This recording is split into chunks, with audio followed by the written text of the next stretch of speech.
Ok,សួស្តីអ្នកទាំងអស់គ្នាថ្ងៃនេះគឺយើងនឹងសិក្សាទៅលើពាក្យមួយចំនួនទៀតគឺទាក់ទងទៅនឹង kitchenware សម្ភារៈផ្ទះបាយ Rice cooker ឆ្នាំងបាយអគ្គិសនី Stove or cooker ចង្ក្រានហ្គាសឬក៏ចង្ក្រានអគ្គិសនី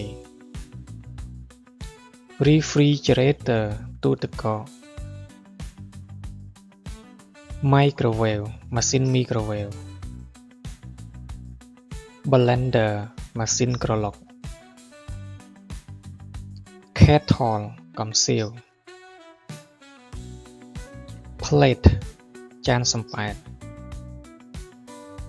Bowl ចានគោមឬក៏យើងអាចថាចានក្រឡង Spoon ស្លាបព្រា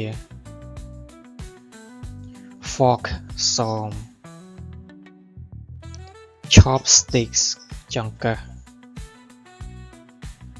Glass កែវ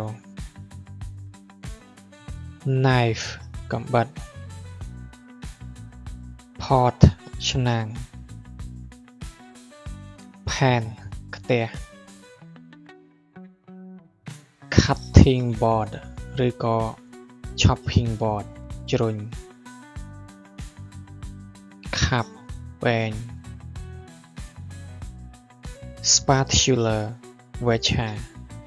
Okay, thank you for watching my video and don't forget to like and follow my page.